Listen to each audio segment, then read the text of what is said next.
tarde a todos. Sejam bem-vindos então à conferência. A gente vai dar o início então agora. Meu nome é Thiago Ribeiro. O tema que eu vou apresentar hoje, que a gente vai conversar então, é sobre empoderamento proexológico, tá? A apresentação desse tema, inicialmente, esse tema ele tem uma correlação aí também com a minha profissão, com a minha atuação profissional. E eu vou apresentar agora para vocês entenderem de onde surgiu e o link, né, que eu vou falar em relação ao empoderamento, que eu faço a relação com a Proex e com o desempenho, né, a capacidade que nós temos aí de desempenhar o que realmente a gente tem condições de fazer, tá?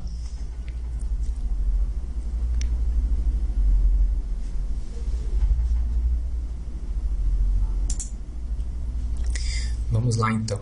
Inicialmente, o meu trabalho, eu atuo na área da saúde mental, eu sou terapeuta ocupacional, também professor de conscienciologia, e me chamou a atenção dentro da minha área que eu atendo muitos pacientes aí com transtornos mentais, esquizofrenia, e dentro desse contexto eu realizei o meu mestrado, que ele foi para estudar esse processo do empoderamento, tá? Que de fato é o quê, né? Que é o quanto que nós conseguimos empoderar essas pessoas, né, no caso da saúde mental, que possuem alguns transtornos, para elas conseguirem ter uma vida o melhor possível, independente da doença que tenham, né? Basicamente, o que me chamou a atenção foi a condição, então, que eu coloco no slide, né, que essas consciências se fragilizavam pela condição da doença e limitavam as suas capacidades, né, as suas potencialidades, tá? Justamente aí até pela condição da doença, das limitações, e mantinham muitas vezes uma condição até de auto-vitimização, ok? Pessoal, quero deixar claro também a todo momento que vocês enviem perguntas, que a gente mantenha essa conferência aqui bem interativa, tá? Fiquem à vontade.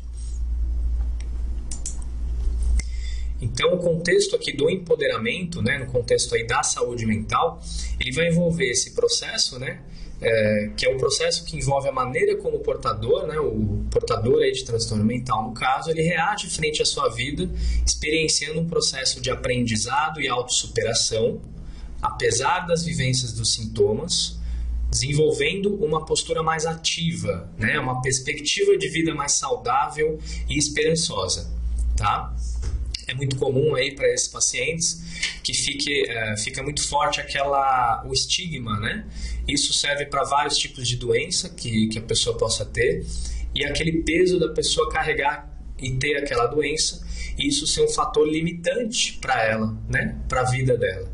E isso muitas vezes eu vejo que impossibilita, se a pessoa fica presa nisso, dela de fato realizar ali e fazer uma série de atividades e realizar o que ela pode de fato, né?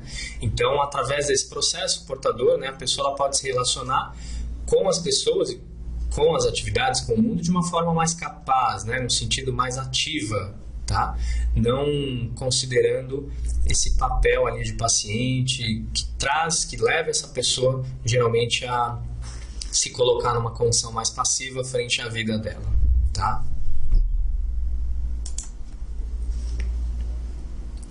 Um pouco aqui do histórico do empoderamento, tá? Para vocês entenderem.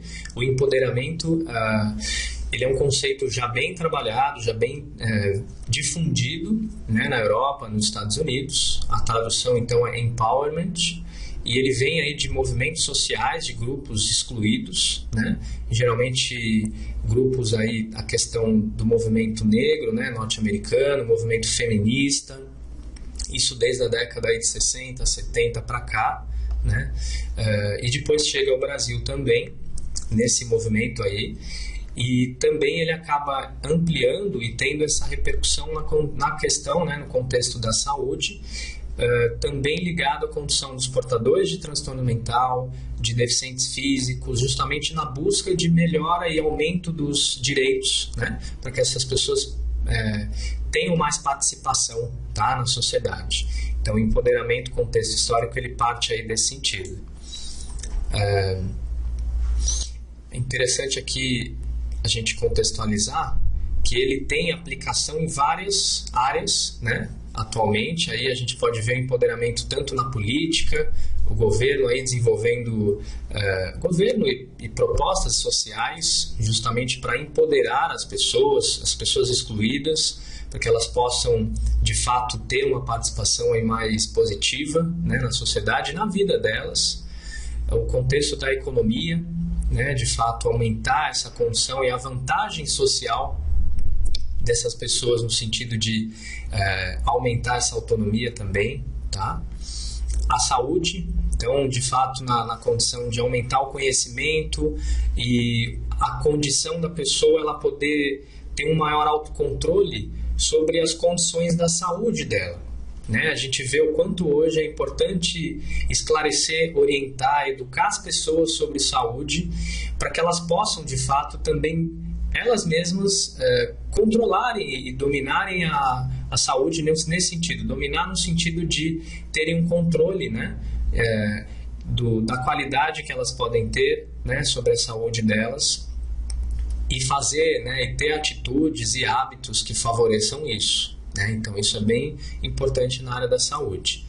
Na área aí da administração, envolve esse fortalecimento aí de uma gestão participativa, né? O empoderamento na condição da administração, ele envolve, como por exemplo numa empresa, não vai ter ali apenas o chefe, né? O diretor ali da empresa que vai dar a ordem, que vai dar o comando, mas é uma gestão participativa, tá? Então, de fato, é empoderar os funcionários para que eles participem da gestão, dando ideias, dando soluções. É muito usado atualmente também esse tipo de modelo, tá? Tudo bem, pessoal, até aqui?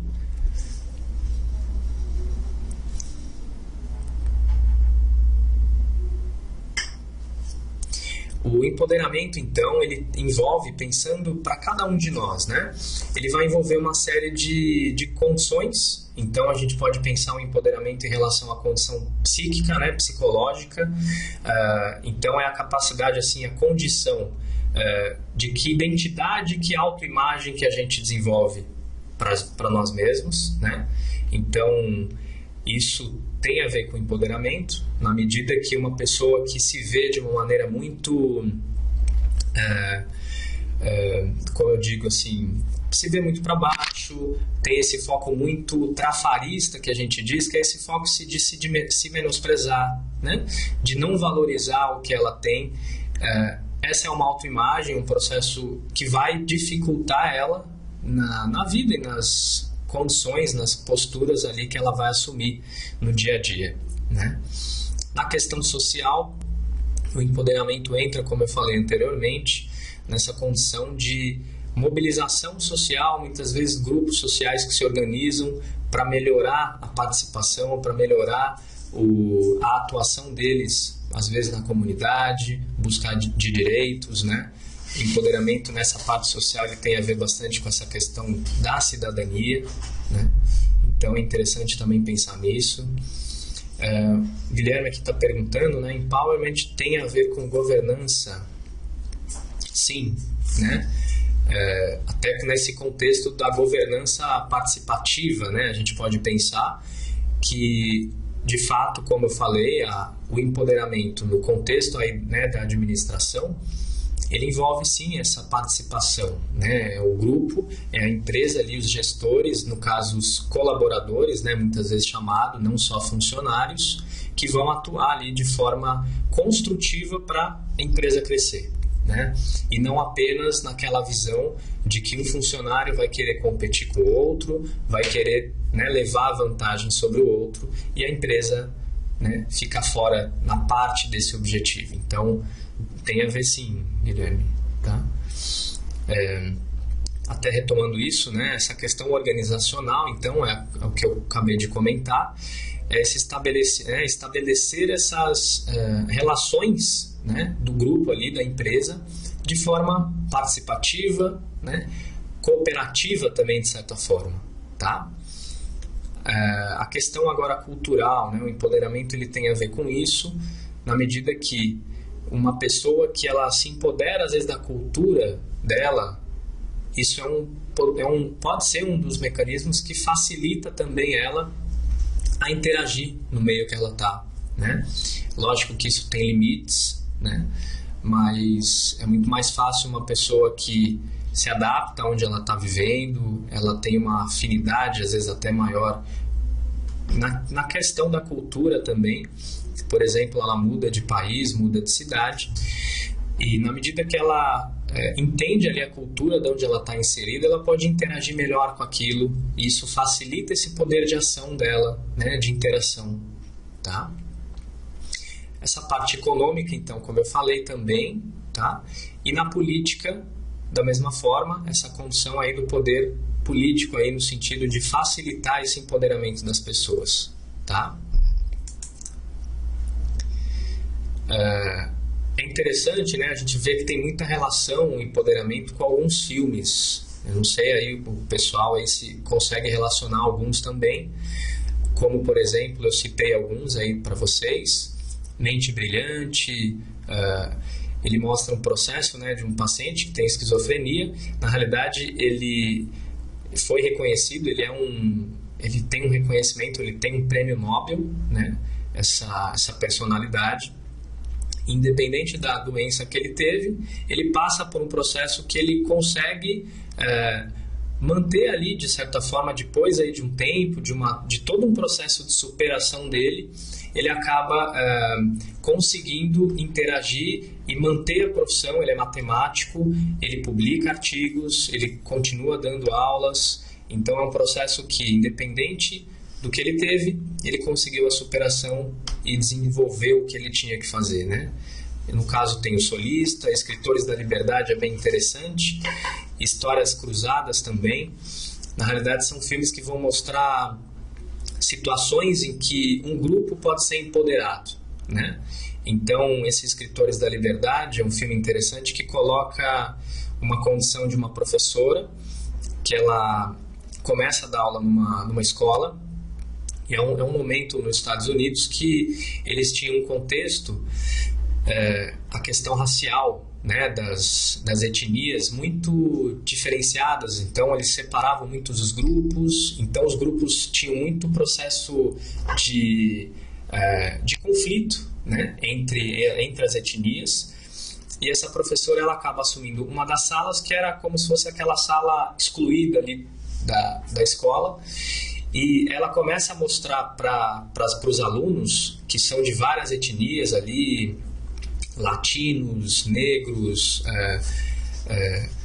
árabes. Na realidade, ela vai mostrando o quanto que é importante o processo de respeitar as diferenças, valorizar as qualidades aí que o grupo tem. E eles acabam conseguindo transformar esse processo inicialmente bélico nesse processo harmônico, grupal. E esse grupo, essa classe que inicialmente era a classe assim dos, né, os piores ali da escola, eles acabam sendo referência e conseguem aí desenvolver e passar em faculdades aí bem importantes. Então foi um filme verídico, né? E outros, então, Kung Fu Panda. Então a gente vê uma série de filmes, né, que demonstram essa condição das pessoas retomando, as pessoas assumindo um papel na vida de uma forma mais ativo e mais, como eu posso dizer, eu vou falar aqui à frente, assumindo essa responsabilidade, né, que a gente tem em termos de desempenhar o que a gente pode, tá? Tudo bem? Alguém tem alguma dúvida? Alguma questão?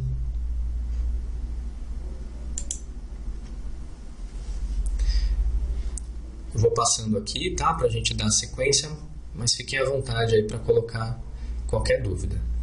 Então, trazendo esse contexto, na realidade, agora para a minha experiência, né? Para a minha condição pessoal, a partir dessa experiência profissional que eu tenho, né?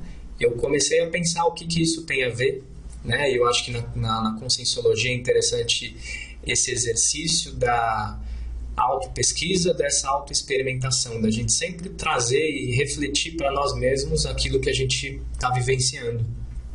Então, eu comecei a pensar em relação à questão do empoderamento e vi o quanto que ele se aplica de fato a mim também, né? E o quanto que eu posso melhorar uma série de condições na minha vida a partir do momento que eu assumo o meu papel, assumo minha responsabilidade como como um agente mesmo, como uma condição aí essencial para essas mudanças. Então, inicialmente, eu relaciono isso com a ProEx, tá? Apenas definindo aqui para vocês, a ProEx, então, a ProEx pessoal é a programação existencial específica de cada um de nós, né? Consciência intrafísica, que estamos aqui nessa dimensão intrafísica, em sua nova vida nessa dimensão humana, né? Planejada, então, antes do renascimento. Então, a ProEx é aquele planejamento que nós fazemos antes de nascer, né? A gente define, basicamente, isso depende até da condição, da maturidade e lucidez que nós temos antes de nascer para poder fazer isso. Na realidade, ainda muitas pessoas acabam renascendo, né? Ressomando ainda, às vezes até sem ProEx, porque na realidade não tem ainda essa lucidez, mas a gente consegue perceber que a partir do momento que a gente vai desenvolvendo esse processo, essa maturidade consciencial, a gente pode começar a levantar alguns objetivos, né, para a gente alcançar durante a vida, tá? Então, algumas condições importantes, né, que vale a pena a gente pensar. A ProEx, então, ela é personalizada, ela se vale para cada um, né? A ProEx, então, ela tem a ver com esse processo aí, a missão de vida, né, muitas vezes também chamada assim. Então, ela é sempre pessoal no sentido que cada um que tem ali uma ProEx, a ProEx se aplica à pessoa, ela é intransferível, né, e possível de ser executada. Às vezes a gente tem também uma visão até um pouco idealizada, ou acho que a ProEx é algo que, nossa, né, será que eu vou de fato conseguir executá-la? Mas se ela foi planejada, se ela teve esse processo de elaboração, de definição desses objetivos, de fato é porque a gente consegue, né? Então, ela é possível sim de ser executada. Não teria sentido, né, a gente planejar algo que a gente não ia conseguir fazer, tá? Isso se aplica aqui, né? Quantas vezes a gente define objetivos, às vezes a gente coloca objetivos lá em cima, sim, a gente vê então que, né, a gente tem que ser realista. Então, a ProEx, ela é muito realista nesse sentido, né? Envolve objetivos ali palpáveis e possíveis de serem executados. Um outro ponto aí importante é a assistencialidade. A ProEx, ela envolve sim a assistencialidade, tanto uma condição pessoal, tá? Então, a autoassistencialidade, a partir do momento que eu vou também me assistir durante a vida, eu vou fazer uma série de mudanças pessoais, de reflexões e processos de superações íntimas, e também contribuir para a heteroassistência, né? Contribuir para a assistência do grupo, das pessoas que eu estou interagindo, das pessoas que eu estou convivendo, tá? Uma outra questão, a compatibilidade. Isso é importante pensar, porque a ProEx, ela vai ter relação com o nosso temperamento, né? Com a nossa maturidade. Então, a ProEx de cada um, ela vai se alinhar ao perfil, né, de cada um. Então, se eu tenho afinidade para uma determinada área, né, de fato, então, a ProEx pode ser que tenha relação com isso, tá? Então, ela se afiniza, assim, tá, com esse processo também de temperamento. Consciencialidade, então, a condição da ficha evolutiva. A ficha evolutiva, ela é uma condição que ela se relaciona com tudo que a gente já fez até o momento, né? Somando todas as outras vidas, todas as outras, né, experiências que nós já tivemos anteriormente, antes dessa vida. Então, é o saldo que nós temos hoje, né, enquanto consciências de tudo que nós já fizemos, e a partir daí a ProEx, então, também ela é baseada nesse, como se fosse o nosso currículo, tá? Que a gente mostra ali, e a gente tem tudo que a gente já fez e a experiência que a gente tem, e qual o potencial, então, a partir daí, que nós podemos, né, ter aí em relação à ProEx e planejar ela nesse sentido, tá? Eu vou relacionar isso com muito, né, e aí a partir dessa reflexão, a questão da autorresponsabilidade consciencial. Eu acho que isso é interessante a todos que estão aí participando, todos que estão participando conosco aqui, pensar nessa condição. Se vocês acham que, de fato, qual a importância da nossa responsabilidade enquanto execução da ProEx, né?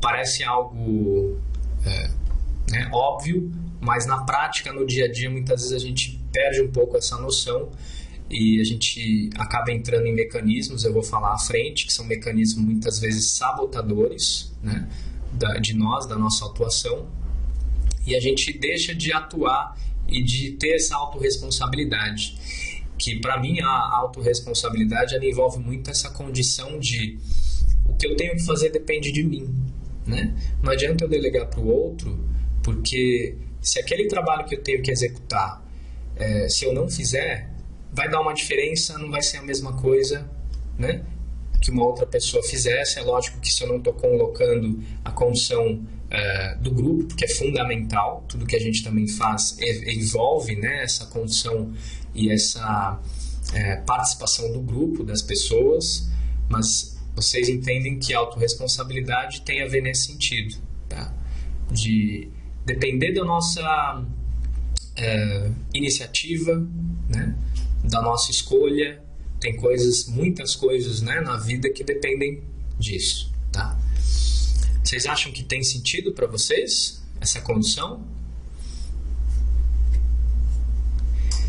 E eu já coloco então para vocês essa condição também de cada um avaliar, né, qual o nível de autorresponsabilidade que vocês já possuem em relação à ProEx, né, a vida de vocês, ao dia a dia, né?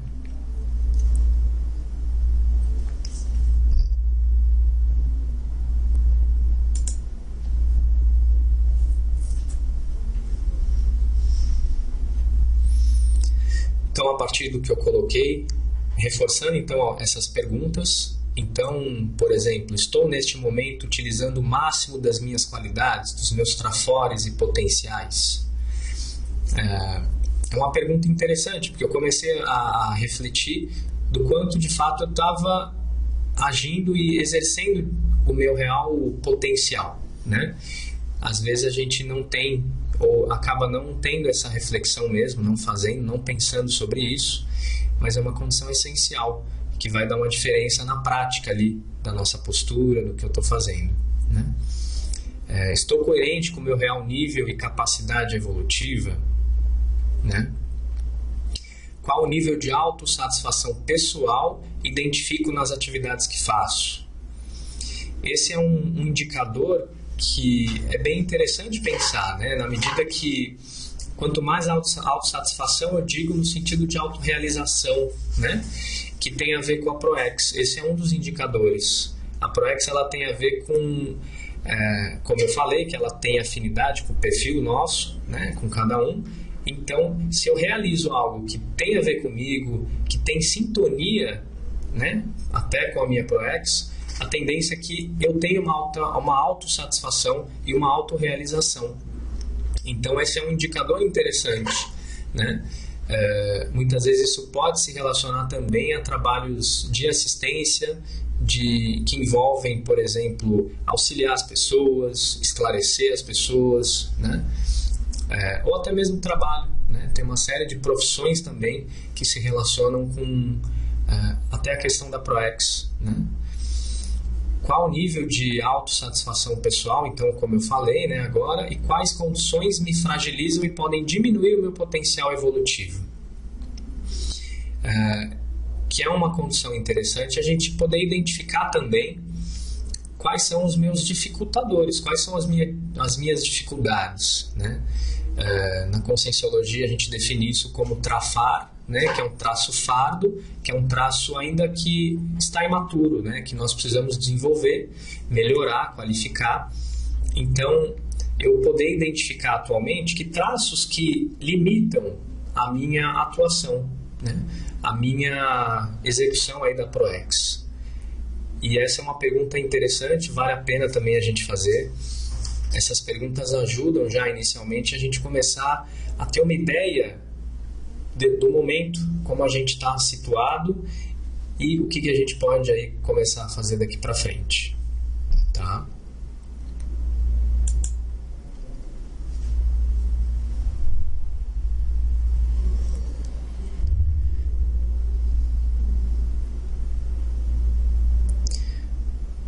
vamos avançar aqui.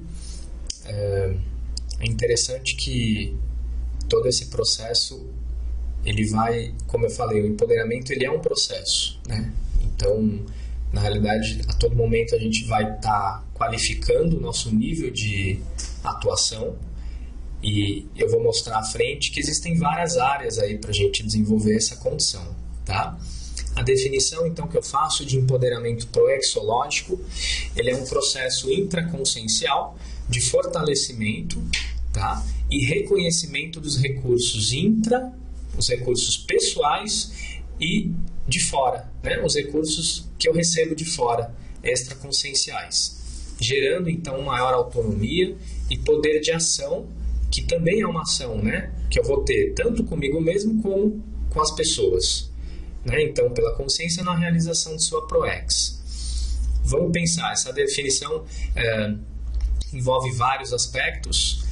Então, como eu coloquei, o empoderamento proexológico, primeiro ponto, ele é pessoal, tá? Então, primeiro eu tenho que fazer esse processo comigo mesmo. A partir daquelas perguntas que eu coloquei, isso serve como reflexões para a gente começar a desenvolver isso, tá? E é interessante que a gente pense atualmente, né, na vida, o que eu já recebi a gente chama isso de aportes, o que eu já recebi de condições facilitadoras na vida, né, e o que eu tenho também de potenciais, e se eu percebo isso. Né? Um primeiro ponto é isso. Na realidade, muitas vezes a gente não percebe tudo o que a gente tem e não percebe o que a gente tem, tanto assim no intraconsciencial, tanto traços pessoais que nós já desenvolvemos e nós temos de qualidade, como condições externas. Né?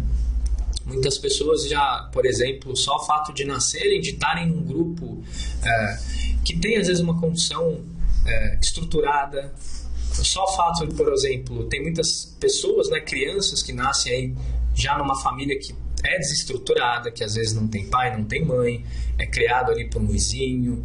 Isso é uma condição que pode ser um dificultador, né?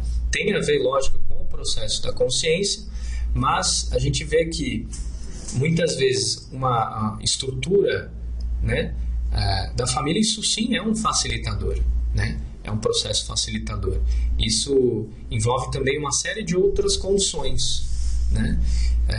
Condição física, intrafísica, questão financeira. Tem pessoas que já também estão dentro de um grupo ali que já tem condições aí que facilitam para ela uma série de experiências, né? Então, é importante a gente reconhecer isso, que a gente percebe o quanto que nós temos já de recursos e o que a gente está fazendo com tudo isso, né? Na prática, essa reflexão ela é bem interessante. Qual a aplicabilidade que eu faço de tudo que eu já tenho? Tá? Faz sentido para vocês essa questão dessa reflexão no sentido de reconhecer inicialmente isso? Ok. Parece até também um pouco óbvio assim, mas muitas situações a gente acaba não identificando isso, né? Às vezes a gente não sabe fazer uma relação dos principais trafores, das qualidades que nós temos, né? E também dos trafares, né? De quais são as nossas imaturidades principais, como eu falei anteriormente, aquela pergunta, quais fatores, né, que dificultam a nossa, né, melhor condição pessoal, né, da gente se desenvolver. Então, é uma reflexão bem interessante para ser feita. Algumas sinonímias, então, alguns exemplos, algumas palavras aí que eu correlaciono com o empoderamento proexológico. Então, é autorresponsabilidade evolutiva, autorreconhecimento traforista, tá? Como que eu me vejo. Isso eu tenho uma visão no sentido assim positiva, assim, de que eu tenho imaturidades. Muitas vezes isso não precisam ser fatores que vão me, né, impossibilitar, que vão me colocar para baixo, né? Essa questão da autonomia consciencial, da autoliderança. Essa palavra do autoabsolutismo, ele é um contexto interessante, né? Porque faz a gente pensar o quanto a gente exerce ou não esse autoabsolutismo, né? Por exemplo, quando eu passo por uma situação que eu tenho que fazer uma escolha, eu decidi ou colocar a minha opinião, de fato eu coloco, né? Ou eu acabo sendo muito suscetível ao grupo, aceitando, sendo muito passivo frente a isso. Então eu tenho um autoabsolutismo sobre o que eu penso, sobre o que eu estou, né, colocando de sugestão, de repente, para um grupo. Então isso é importante, né? Porque muitas vezes a gente acaba abrindo mão, muitas vezes, do que a gente pensa, do que a gente quer. E isso para a ProEx é uma condição aí bem dificultadora, né? Porque limita e pode diminuir a nossa condição aí de realização, né, do que a gente pode fazer, tá? Então, as outras condições, autogestão evolutiva, completismo e o lock interno, né? Todos já ouviram falar sobre lock interno. O lock interno ele tem a ver com, é uma palavra, né, também que vem do inglês, que é local of control, que é essa condição da pessoa, né, do indivíduo desenvolver esse autocontrole, né, essa referência no dia a dia, nas interações e tudo que eu faço, ele parte de mim, né? Então, e não dos outros. Eu não preciso me basear, às vezes, no que o outro está fazendo para querer também fazer aquilo, ou pensar igual ao outro. Não, mas eu posso sim, a partir de mim mesmo, identificar o que eu escolho, o que eu quero, tá? E que é esse local, né, esse lock interno, tá? Então, como antonímia, então o contrário, né, o que não seria a condição aí do empoderamento, é essa condição da autoimagem distorcida. Isso é muito comum, a gente, né, muitas situações a gente acaba fazendo isso, né, acaba tendo distorções, né, percepções acerca de nós mesmos de uma maneira a menor, né, às vezes pejorativa. Então isso é uma condição distorcida que entra muitas vezes em situações ali que vão prejudicar para a gente, vão nos prejudicar, né? E aí envolve até condições aí de um processo energético. A gente acaba também muitas vezes acessando processos ali e tendo afinidades ali com, a gente chama isso de assediador, que são consciências que tem ali essa afinidade muitas vezes para dificultar, e que também estão num nível evolutivo ali de evolução, mas que se afinizam também conosco. Então, que a gente fala, né, dessa questão do autoassédio, essas ideias muitas vezes, como eu posso dizer, a pessoa se vitimizar, essas condições que são dificultadoras, que limitam a pessoa. Muitas vezes a gente tem afinidade, pode ter relação com outras pessoas também pensando da mesma forma, né? Isso até no intrafísico, aqui a gente vê muitos grupos, até famílias, né, que mantêm um padrão parecido, tá? Às vezes a gente vê um grupo de família ali que tem um funcionamento muito parecido, de se vitimizar, de reclamar muito da vida, de ter uma postura assim muito passiva, e aquilo gera uma afinidade, né? Outras condições, então, também a condição da passividade evolutiva, essa condição da gente não ter essa postura de fato, né, ativa ali, da condição, como eu falei, da autorresponsabilidade, né? A autocorrupção evolutiva. A autocorrupção é um fator aí bem dificultador, no sentido que é uma autossabotagem, né? E que no sentido da ProEx ela é uma condição que atrapalha, porque a gente acha que fazendo ou tendo determinada postura, aquilo acaba sendo, tem um ganho secundário para a gente, né? Mantendo um trafar, uma postura ali muitas vezes já ultrapassada, e isso dificulta, né, a mudança. Então é importante que a pessoa perceba quais são os pontos ali que ela muitas vezes cria justificativas para alimentar, às vezes, alguma imaturidade, né? Desde situações simples, né? A pessoa ela pode ter alguma postura e ela justifica, né, o porquê que ela fez aquilo, e ela acaba não aceitando e não percebendo que ela pode mudar aquilo, tá? Então isso dificulta sim a evolução e a execução da ProEx. a condição aí, a consciência pusilânime. Então, ao contrário do empoderamento, que a pusilanimidade é aquela condição da dúvida, né? Então, o quanto que uma postura passiva, uma postura que a pessoa sempre se coloca sem ter aquela referência pessoal do que ela quer, do que ela acha que é melhor para ela, ela sempre vai ter dúvida do que ela escolhe. Então, a condição, de fato, a pusilanimidade, ela dificulta. A autovitimização também, que é o contrário aí da autorresponsabilidade, né? Que é a pessoa que sempre fica, né, como eu falei, se justificando, colocando condições como se fossem aquelas condições de fato que são responsáveis pela situação que ela está e que não, e, pelo contrário, que não depende dela. Então, o que a gente propõe aqui, o que eu proponho é que, de fato, essa postura e esse empoderamento pessoal, ele pode superar isso, tá?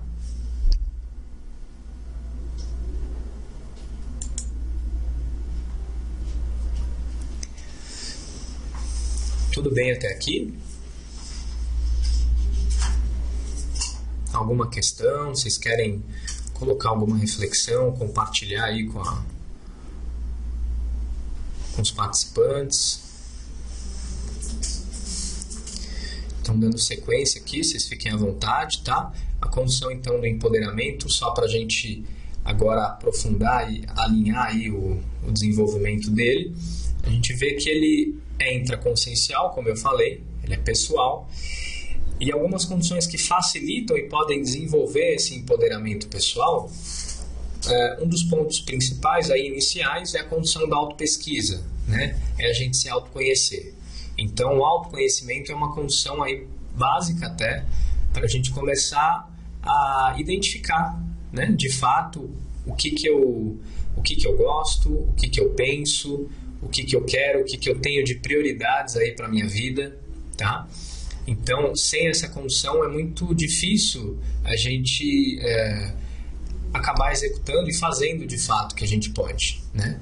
E na medida que a gente não tem essa clareza, né, das prioridades pessoais, muitas vezes a gente acaba se dispersando, né, no dia a dia, muito comum até em cidades aí diversas, né, independente do contexto.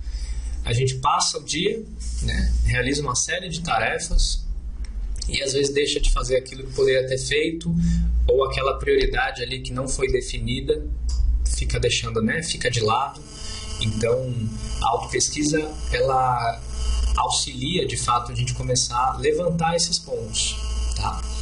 Eu coloco a autoconsciencioterapia também porque é um elemento interessante enquanto técnica para facilitar nessa condição inicial da gente levantar, fazer um levantamento pessoal dessas questões, né, que eu tenho colocado, dos traços pessoais, das imaturidades.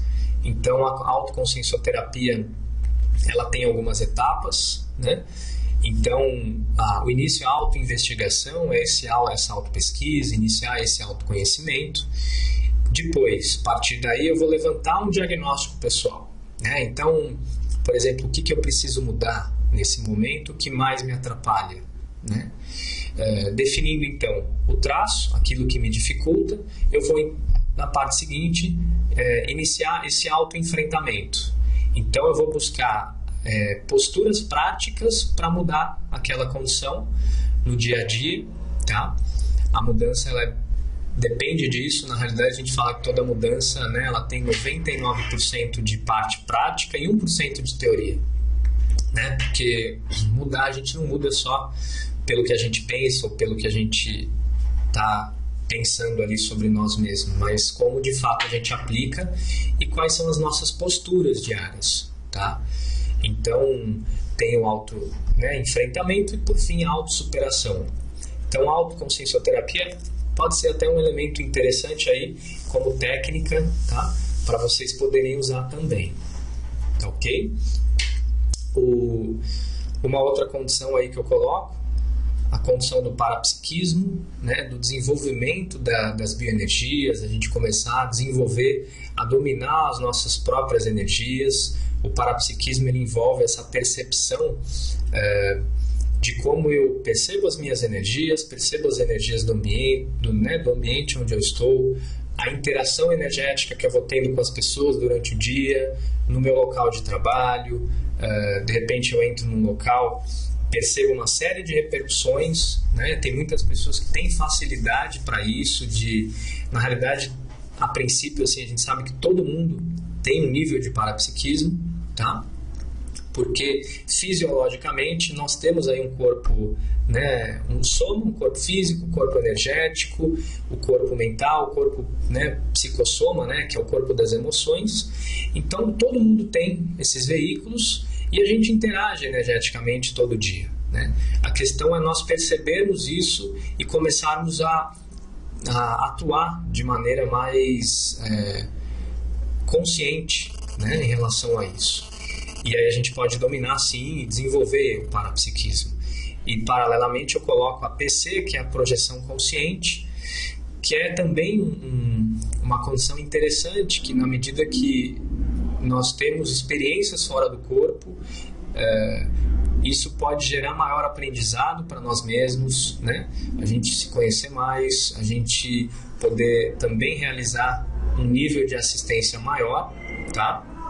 Isso vai ajudar a gente a se empoderar, a gente se fortalecer, tá?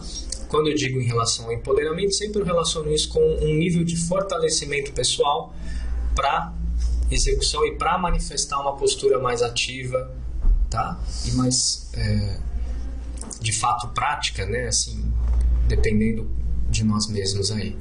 A autoexperimentação e autossuperações, então, como eu falei anteriormente, é uma condição essencial para isso.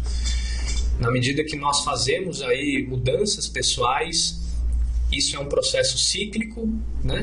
A gente vai realizando esse processo e essas reciclagens e a gente vai aumentando, né? Melhorando, aprofundando a nossa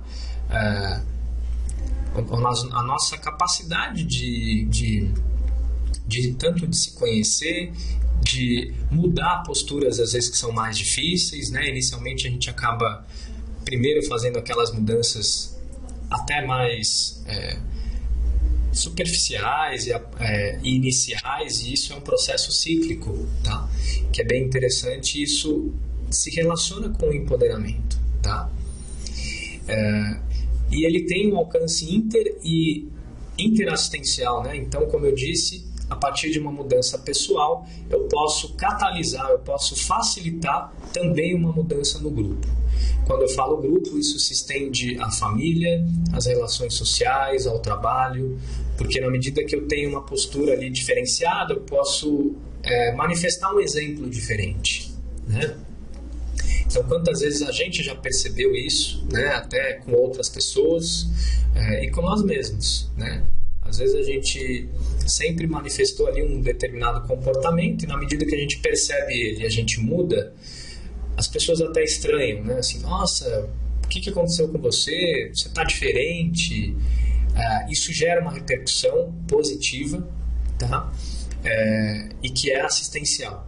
E que a partir daquilo as pessoas podem também começar a pensar sobre si mesmas e fazer essa mudança também aí, né, para cada um, tá?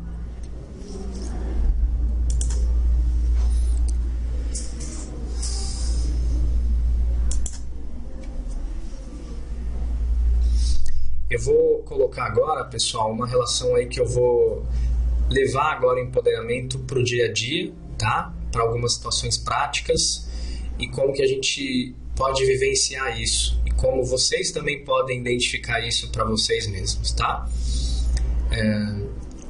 A condição aí inicial eu coloco ali na lista, né, nessa relação. Inicialmente ali em cima a gente vê os papéis ocupacionais, então os papéis familiares, os papéis sociais, né? Eu posso, na minha vida, ter uma série de papéis. Eu sou pai, eu sou irmão, filho, eu sou trabalhador, né? Eu sou às vezes voluntário de uma instituição, sou professor. A gente vai ter uma série de papéis, né, que a gente executa. E vale a pena a gente pensar como que está de fato a nossa execução desses papéis. Tá? Muitas vezes eu como pai, por exemplo, né, na minha experiência pessoal, eu posso ter uma postura ali, uma relação ali com meu filho, né, com a minha filha, que é fundamental, né, em termos de educação, em termos de responsabilidade que eu tenho desse papel que eu executo, que eu exerço. E isso a gente vê que para muitas pessoas às vezes é difícil, né? Tem pessoas que se abstêm desses papéis, que não executam, abrem mão dessa função que de fato elas podem ter. E isso é uma condição que para o grupo, para a relação da pessoa com a outra consciência, é um dificultador no sentido assistencial, né? Isso pode gerar, a gente fala aí, interprisões, né? Grupocármicas. Essas interprisões eu entendo isso como condições que a gente acaba ficando com pendências com aquela pessoa por não ter feito, por não ter realizado aquilo que a gente poderia, né? Então é interessante pensar na minha vida, no meu dia a dia, que papéis eu tenho e como que eu estou executando eles, qual a minha participação, a minha função, tá? Vamos lá. Tudo bem? O que vocês acham em relação a essa condição dos papéis em relação à vida de vocês e essa postura aí, de fato, responsável e mais consciente? Vocês acham que se relaciona com o empoderamento?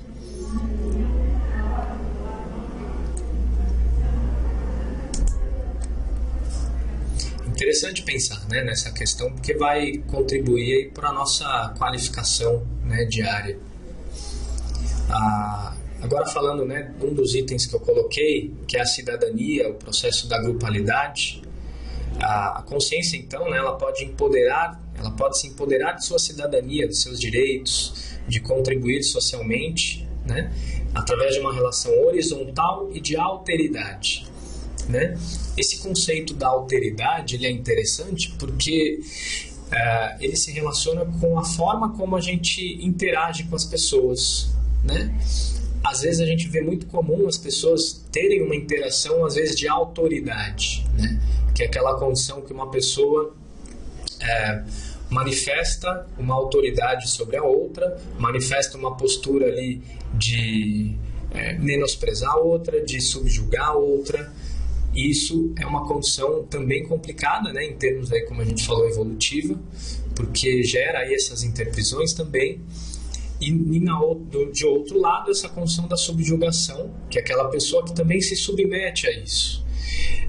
O que eu vejo que a gente tendo esse empoderamento, a gente reconhecendo os potenciais que a gente tem, a gente pode também catalisar e facilitar isso, né, na interação com as pessoas. Eu posso interagir com uma pessoa de maneira igual, né, uma relação horizontal com ela.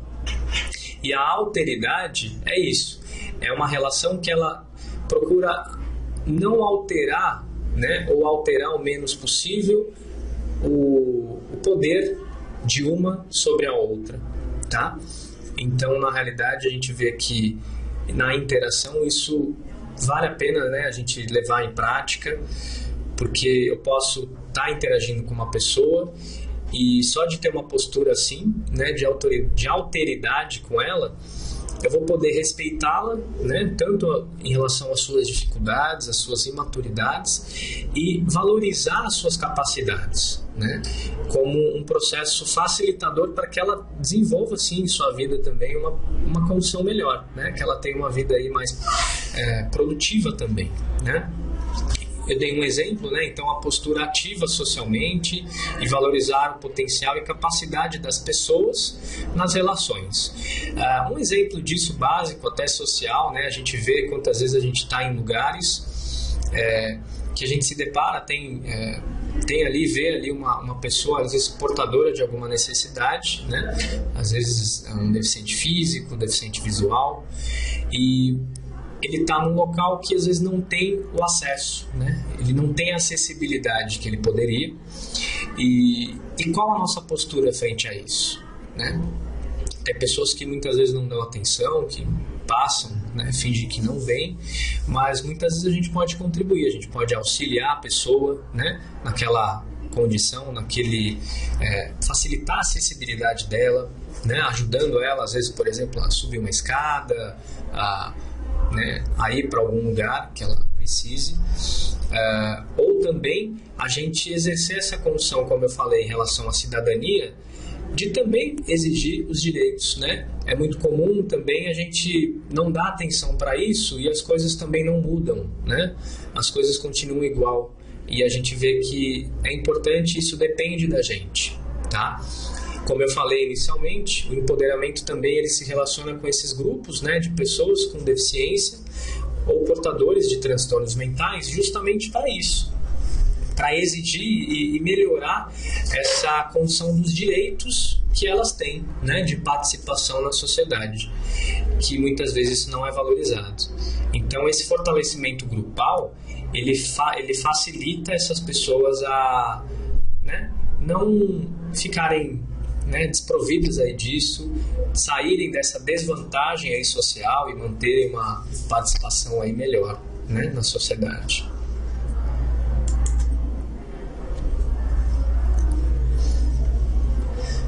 Agora um outro exemplo aí que eu coloco, né, a gente pode pensar essa condição em relação à funcionalidade, né? Então, pegando esse exemplo, né, de pessoas aí que possuem alguma limitação, ou isso se aplica também às vezes a gente, né, independente se tem alguma limitação física ou não, é a capacidade que a gente acaba tendo de desenvolver estratégias para superar as limitações que a gente tem, né?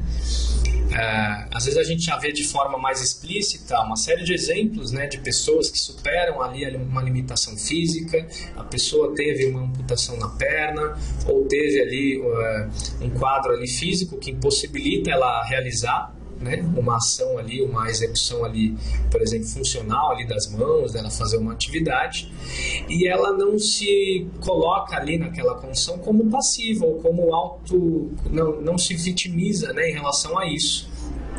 Ela pode, independente dessa limitação, buscar estratégias para executar e fazer o que ela pode, né, o que ela tem condições, tá? Isso é uma condição fundamental.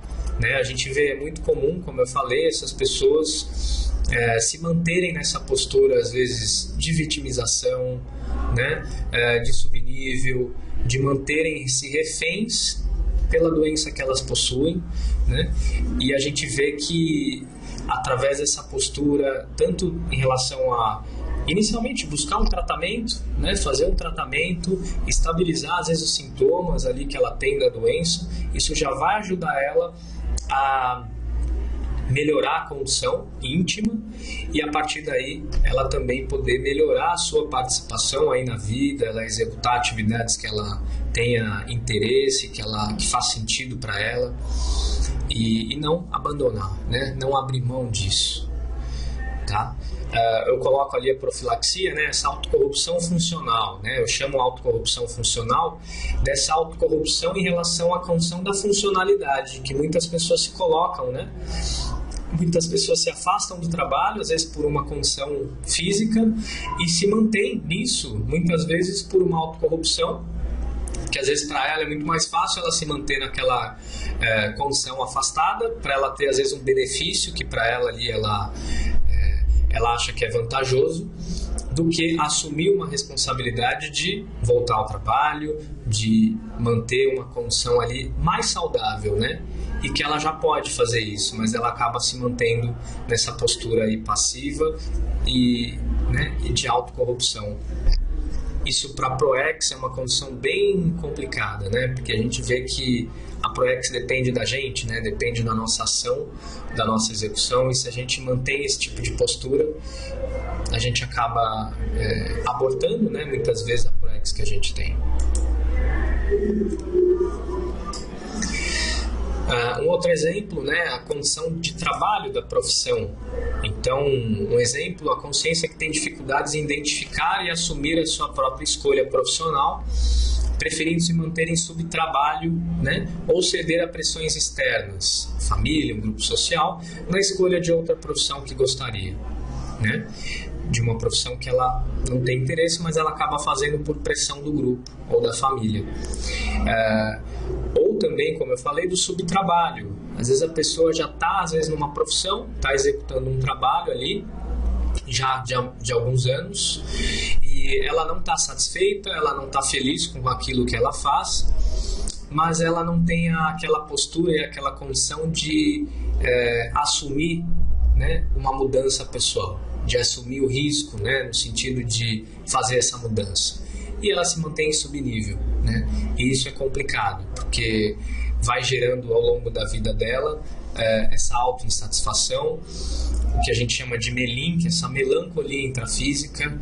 Muitas vezes ela acaba ficando com esse sentimento, pode também desenvolver aí alguns transtornos como depressão, e acaba, né, de fato sendo consequências aí dessa postura né, de se manter passiva, né, de não assumir essa mudança, essa condição de superação que ela pode já ter, né? E também a gente vê, né, casos em família, né, que é muito comum a família ter um ramo, às vezes numa atuação profissional, e o filho mantém aquilo que o pai, que o avô sempre foi, e não questiona se de fato era aquilo que ele gostaria, né? Às vezes levando só em consideração aquilo que era mais fácil, tá? Já está mais fácil, né? Já tem ali o ramo estabelecido e ele dá sequência. Então ele não assume ali, ele não pega ele prefere não se enfrentar, né, para buscar uma condição diferente e muitas vezes mais autorrealizadora, tá? Esse é um ponto bem importante, pessoal, para a gente pensar, tá? Faz sentido para vocês?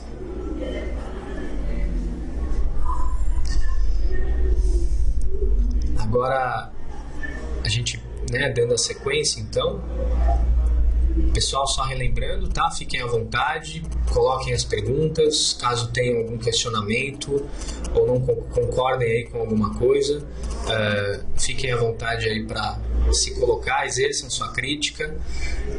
É fundamental isso, tá? De fato, isso já é uma forma de exercer o empoderamento de vocês, a participação de vocês aí na palestra. Exponham as suas ideias. Na realidade, é uma condição aí que é fundamental. Na Conscienciologia, a gente tem o princípio da descrença, né? Então, eu não coloquei isso no início, mas só reiterando, peço que, né, não acreditem no que eu estou falando, no que eu estou colocando aqui, mas questionem, tenham aí os seus questionamentos, as suas experiências e vamos, né, dividir isso aqui. Então, agora, numa outra condição, aqui relacionando o empoderamento com a condição da saúde, dos hábitos, né? Podemos pensar aqui que o empoderamento é uma condição assim que ele pode ajudar na aplicação e no melhor uso, né, de todos os veículos que nós temos, né? Então, por exemplo, do corpo físico. Como que está a minha condição física? Eu cuido dela, né? Eu tomo uma postura assim, consciente ali de como está a minha saúde, faço exames, tenho atividade física, uma alimentação saudável. Isso é uma autorresponsabilidade, tá?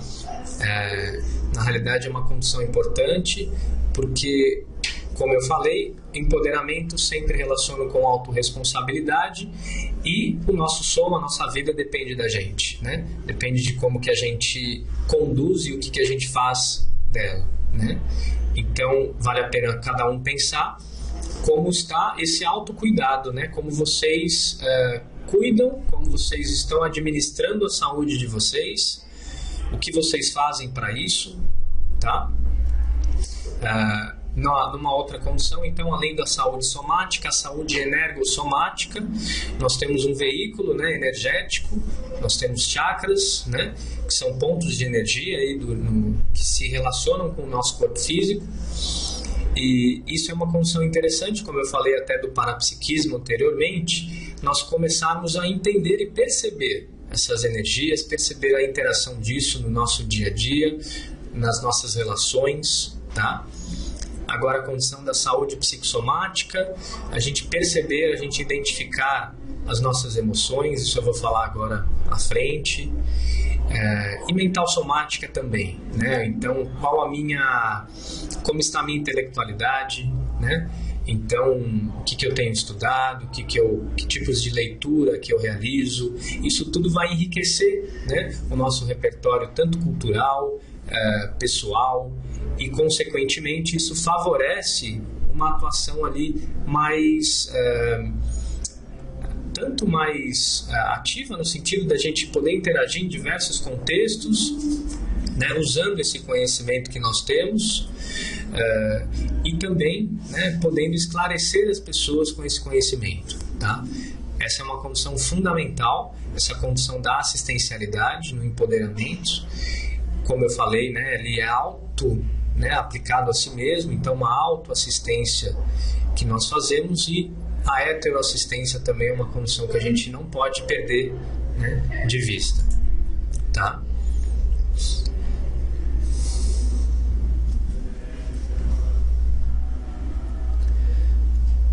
Agora, só aprofundando aqui na questão da saúde psicossomática, ela envolve essa condição da identificação das emoções e dos sentimentos, né?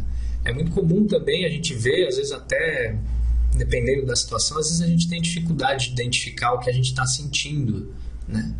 E isso é uma condição também importante, porque isso vai ajudar a gente a lidar com aquela emoção e ter uma atitude ali coerente, né? Muitas vezes a gente reage de forma ali, às vezes instintiva, a gente tem ali um sentimento, uma emoção, a gente não identifica ela e reage, né? Muitas vezes é o que a gente fala, né? Acaba descontando em outra pessoa, acaba sendo grosseiro, tendo uma postura ali inadequada ali com o grupo. Então, essa saúde aí das emoções, ela é bem importante. A gente pode assumir, a gente pode se empoderar disso mesmo, né? Se empoderar nessa condição de reconhecer e ter uma condição melhor, né? Como uma outra condição também, essa condição da interdependência. Então, o quanto que é fundamental desenvolvermos uma relação, como eu falei até no slide anterior, de alteridade, né? Que a gente não exerça nem a autoridade com ninguém e nem que também a gente se subjugue, né? Ficando numa condição aí passiva, inferior, mas que a gente tenha uma relação de interdependência com as pessoas, né? De troca, né? Uma relação ali positiva para os dois lados. Isso vai gerar esse autodiscernimento afetivo, né?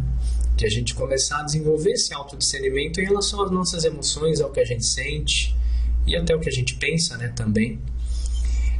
Essa condição é uma profilaxia para algumas situações, algumas condições também, como infantilismos, carências afetivas, né? A gente vê também hoje uma série de situações aí, por exemplo, a gente chama isso dos adolescentes, né? Que são pessoas que hoje vivem aí até 30, 40 anos na casa dos pais, se mantêm nessa condição passiva, nessa condição ainda dependente, e a pessoa deixa de assumir a sua autonomia, né? Isso é complicado, manter a condição aí, a consciência numa condição ali né, inferior, no sentido do potencial que muitas vezes ela poderia ter. Tá? Isso muitas vezes tem por trás, como eu falei também, né, essa condição da autocorrupção, né? Para essas pessoas às vezes é cômodo, né? Tá ali na casa, tem tudo, tá tudo muito fácil, e isso acaba acomodando, né, elas.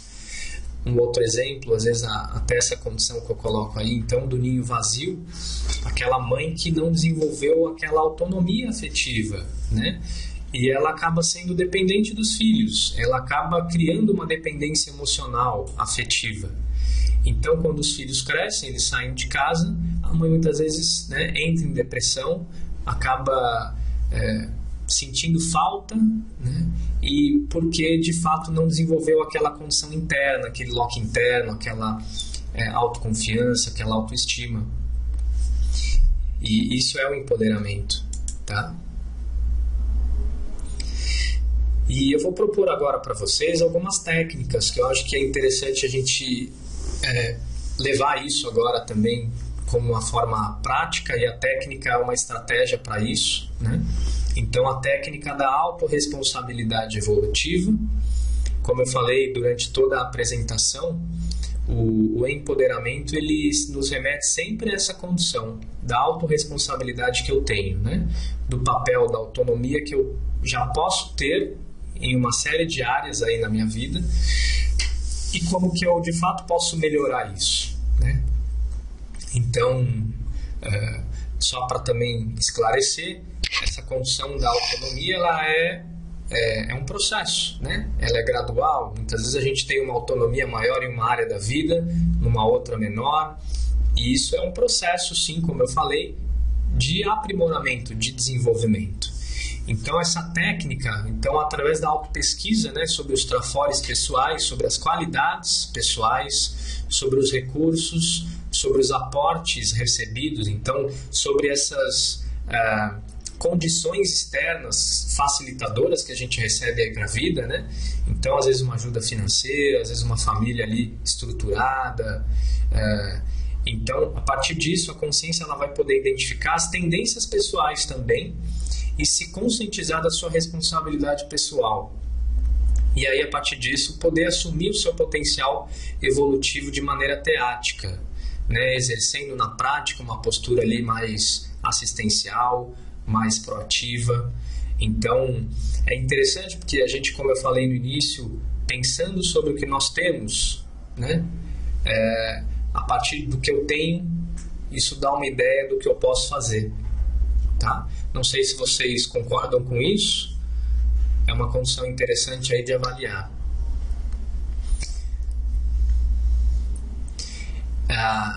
Então, Cristina, a relação do empoderamento com a ProEx, eu relaciono o fato de que a ProEx ela é pessoal, né? Ela foi planejada ali por nós, através de, né, a gente levanta alguns objetivos, alguns planos ali de execução na vida, e isso depende de nós, né? A gente não tem como transferir a nossa ProEx para ninguém, então, na medida que se eu não me empodero do que eu acho que eu tenho que fazer, se eu não me responsabilizo, se eu não faço o que eu já posso fazer, então a nossa ProEx acaba sendo muitas vezes, né, não executada. Então o empoderamento, ele de fato é uma postura que vai facilitar, né, e é a condição muitas vezes, né, essencial. A gente tem que ter esse empoderamento do que a gente já reconhece para nós mesmos, do que eu tenho que fazer e executar, tá? Ao invés de entrar nessa postura de transferir, de delegar, de manter uma condição muitas vezes passiva, de autocorrupção, tá? Ficou claro? Então, como eu coloco, né, essa técnica da autorresponsabilidade é, de fato, a gente começar a pensar o que eu já tenho hoje, tanto de qualidades, de potenciais, do que eu já recebi e o que eu posso fazer com isso, né? Então, a partir daí, muitas vezes ajuda a gente a identificar algumas linhas, algumas áreas e afinidades que eu tenho. Então, pessoalmente, né, eu coloco isso até em relação à minha condição profissional também. Sempre me interessei em ter uma atuação profissional que tivesse vínculo com a condição da assistência, tá? Isso na saúde também é um facilitador. É lógico que a assistencialidade ela está presente em todas as profissões, se a pessoa ela tem essa noção, essa conscientização disso, e ela pode ter uma postura, né, que facilite essa postura assistencial em vários contextos. Mas para mim, essa foi uma identificação que me, né, ajudou e que eu vejo que tem uma relação com a minha ProEx, essa atuação. Então, vale a pena a gente identificar, a gente fazer esse exercício de autopesquisa, de perceber as nossas afinidades, as nossas, né, tendências, tá?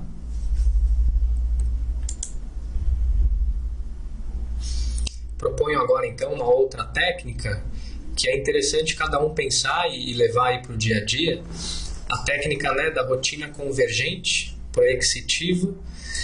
Então, na prática, a gente sabe que a ProEx ela é executada no dia a dia, né? Na vida, aí, em tudo que a gente faz.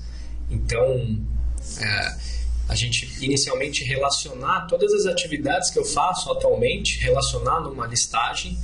Então, eu coloco ali, de manhã eu vou para o trabalho, depois eu vou fazer um curso, depois eu tenho o almoço, depois à tarde eu vou, né, para uma outra atividade. Eu vou relacionando todas as atividades que eu realizo durante o dia, né?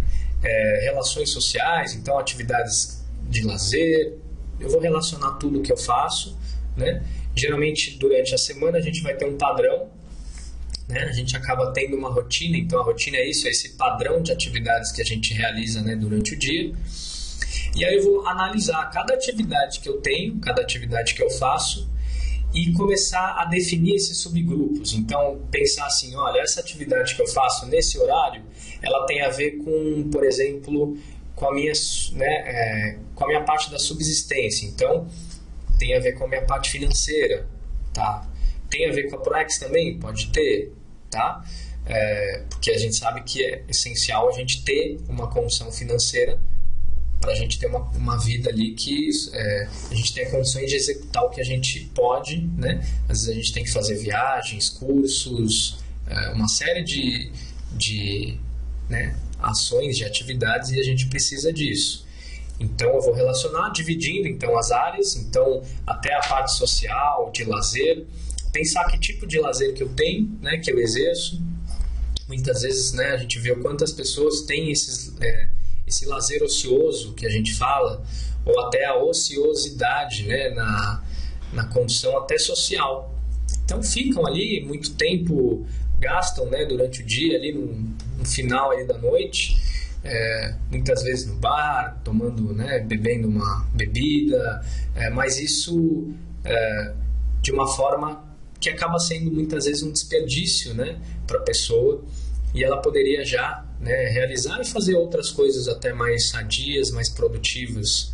Então, a gente vai avaliar essas atividades que eu tenho durante o dia e tentar discriminar. Essa daqui é uma atividade, então, assistencial, essa daqui é uma atividade ali que tem a ver com o meu grupo Karma, que eu acho essencial, então tem um momento ali com a minha família, ali com os amigos, tá? Começar a discriminar isso. Eu vou nomear, então, a partir dessas divisões. Essa nomeação aí pode ser pessoal, cada um vai às vezes criar as categorias que acha importante. Interessante a gente definir, né, as prioridades. Eu vou colocar aí no próximo passo, porque isso vai dar um norte, né, um norteador de como a gente conduz, né, as atividades que a gente tem na nossa rotina. Então, a partir dessa divisão aí das atividades que eu tenho, eu vou fazer uma avaliação, né, dessas atividades que eu venho fazendo, que eu desempenho durante o dia, e aí eu vou avaliar, né? Então, será que tem alguma atividade que está em excessivo, eu desperdiço muito tempo, ou já não é mais necessária aí nesse momento, e que eu posso, né, mudar e fazer outra, né, tirar aquela da lista, mudar aquele meu hábito, que às vezes acaba sendo um hábito ali que a gente acaba desenvolvendo, e acabar convergindo então essa rotina e essas atividades para um contexto que se tem uma afinidade, né? Para facilitar e que a gente catalise a nossa produtividade pessoal, né? No sentido que a gente tenha atividades ali saudáveis, produtivas e que sejam assistenciais, isso é fundamental, né? Então, e pelo contrário, né, uma situação contrária a isso seria uma rotina dispersiva que muitas pessoas hoje têm. A gente até denomina isso de robexes, né, que é a robotização existencial. Muitas pessoas hoje vivem aí numa condição que desempenham aí uma série de atividades, trabalho, até em excessiva, né, de forma excessiva, então workaholic, aquela pessoa que só quer saber do trabalho, e dispersa, né? Fica uma rotina robotizada, sempre as mesmas atividades, e atividades que muitas vezes não têm um saldo, às vezes até mais produtivo para a própria pessoa, tá? Então, e para isso, né, a gente tem que ter claro essas prioridades. O que eu acho que é importante para mim, o que eu quero para a minha vida, o que eu acho que eu posso já fazer, se eu acho que eu posso fazer mais assistência, se eu acho que eu posso escrever, de repente, um livro, um artigo, apresentar determinada ideia Então tem uma série de ações que a gente pode ter para isso. Então é interessante a gente delimitar, né, isso para a gente, levantar essas prioridades e ver se elas estão encaixadas na nossa rotina, tá? E aí, a partir dessa relação que a gente faz, a gente começa a encaixar e delimitar uma rotina que esteja mais convergente, afinizada com as nossas prioridades. Tá ok? A Cristina perguntou aqui: como você acha que podemos ajudar as pessoas a melhorarem o seu empoderamento visando o completismo existencial? Acho que o primeiro ponto é a pessoa se conscientizar que ela tem na realidade a vida depende dessa postura dela. Então às vezes é difícil, não tem como a gente ajudar a pessoa se ela não está consciente disso, se ela não quer ajuda, né? Se ela não está querendo mudar. O primeiro passo é ela perceber que ela pode mudar aquilo, que ela pode melhorar às vezes alguma coisa que ela está fazendo, né? E através da relação, né, no dia a dia com a família. Então, como eu falei, a partir do nosso próprio empoderamento, da nossa postura que a gente vai exercer durante o dia ali, nas funções que a gente tem, nos papéis que a gente vai, tanto pelo exemplo, já contribuir para isso, né? Muitas vezes mostrar para as pessoas vão perceber o quanto uma postura assim ela é mais positiva, né? Mas também na assistência, né? A gente pode assistir muitas pessoas, percebendo muitas vezes essas pessoas do nosso grupo, tanto família, amizades. Quando a gente percebe essas pessoas que se mantêm nessas condições que a gente colocou, né, na palestra, nessas condições de se vitimizar, de se colocar numa condição às vezes inferior ao que elas percebam, a gente pode nesse momento, né, dar esse feedback, né, colocar para a pessoa que ela pode ter uma atuação diferente, que ela pode ser mais produtiva, usar mais o potencial que ela tem, né? Então a gente sim pode contribuir, né, com o empoderamento das outras pessoas também, dando esse feedback, ajudando elas, mostrando esse potencial.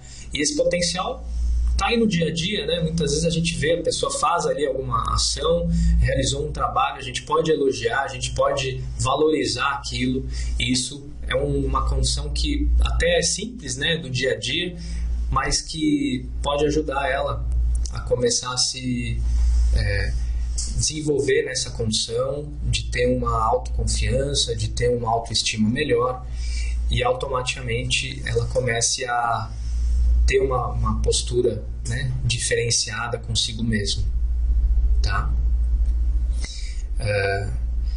Pessoal, eu queria, né, deixar então aberto aí, de repente alguma questão, alguma dúvida.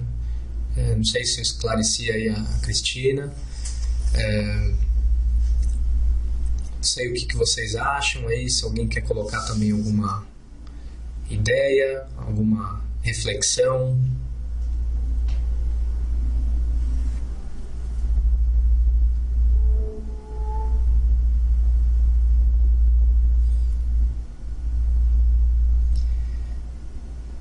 Como eu falei, é um processo, né? Acho que nessas áreas aí é interessante a gente sempre fazer esse levantamento, né? Esse checklist, né, pessoal. O que você percebe das pessoas sem empoderamento? Então, Cristina, na realidade tem algumas causas para isso, né? Então, essas causas podem ser várias, né? A pessoa ela entra nessa condição muitas vezes de subnível, e às vezes um trafar pode estar por trás disso, né? Alguma imaturidade que ela não consegue abrir mão daquilo, que ela ainda não consegue se conscientizar que ela pode mudar, né? Tá, se você acha, né, se elas têm algum projeto de vida, ou na maioria das vezes não. Olha, o que eu acho que assim, é que toda vida, né, vida, né, nossa, a gente está aqui que a gente pode fazer algo melhor dela, né? Independente da pessoa, se ela tem uma ProEx ali estruturada, ou às vezes se ela não tem ideia se ela tem ou não, ou até no dia a dia, a maioria das pessoas, né, que estão aí, na realidade, toda a vida é uma oportunidade de mudança, tá? Então, independente disso, acho que é um foco interessante a gente pensar assim, né? Que todo mundo pode, dessa vida, fazer uma vida melhor, né? A gente se mudar, a gente ser melhor, né? Mudar traços, melhorar a si mesmo, né? E maturidades, então posturas aí que a gente tenha. Então, isso é uma condição que se aplica, eu acho que a todos, né? É lógico que quem já percebe que tem essa ProEx mais definida, então, sim, a responsabilidade é um ponto aí essencial que a pessoa pode assumir. O Guilherme coloca, então, empoderamento que eu falo é delegação de autoridade. Eu não sei se é isso que você está querendo dizer, Guilherme, se a delegação de autoridade é eu dizer o que a pessoa pode fazer, é isso que você está colocando?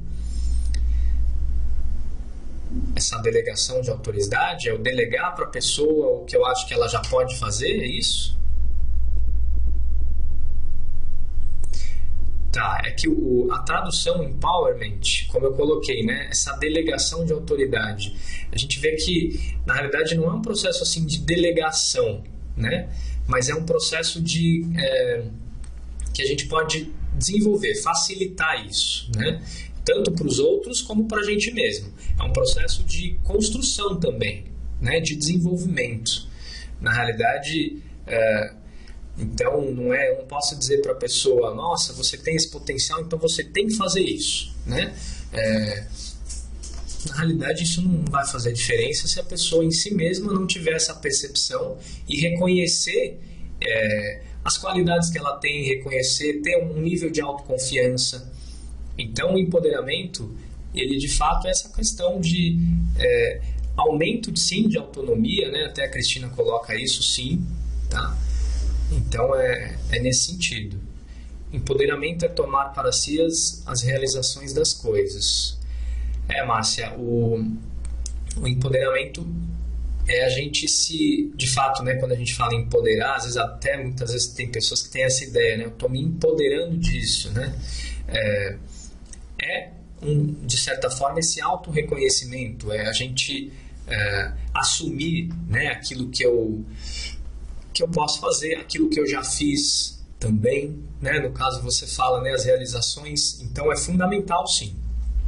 Às vezes a gente não valoriza, né, aquilo que a gente faz, e isso é um ponto que, né, na realidade às vezes é uma falta de percepção, ou como eu falei, às vezes a gente mantém um foco às vezes mais até trafarista de nós mesmos, a gente não percebe a nossa real capacidade, né?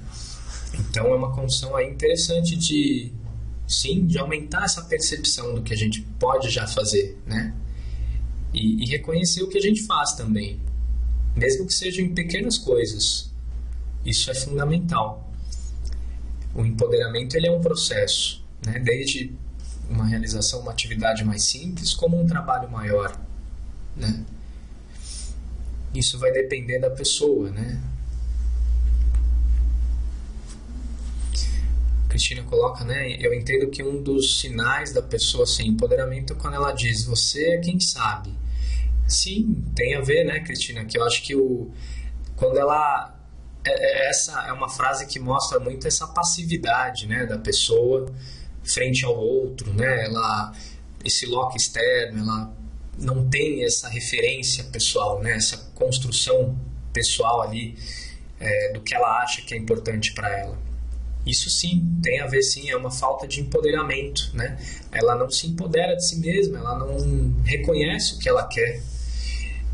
Então, inicialmente, eu acho que uma pessoa nesse caso, ela pode começar com situações simples, né? Começar a fazer o que gosta. Tem pessoas que não fazem o que gostam, né? Fazem muito para os outros e vão abrindo mão muito da sua própria vida, né? E ao longo dos anos, isso é muito complicado, porque a pessoa acaba perdendo a referência dela mesma, a referência do que ela gosta, do que ela quer para ela. Ela fica muito, né, como a gente fala, à mercê ali dos outros, muito vulnerável, né? Então o empoderamento, ele se relaciona com isso, ajudar a pessoa a se assumir, né, de fato o que ela já pode, o que ela gosta, o que ela pensa. Tá ok, pessoal? Vocês têm mais alguma questão? A gente vai finalizando. Queria agradecer a todos aí a participação. Né, acho que foi bem interessante aqui. Estou aí, né, mais uma vez disponível aí, aberto a críticas. Posso deixar aí o e-mail também para quem quiser alguma, tá? Se tiver mais alguma dúvida.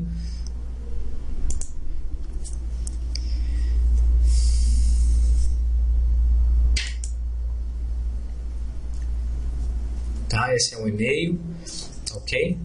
Então, agradeço a todos aí pela participação.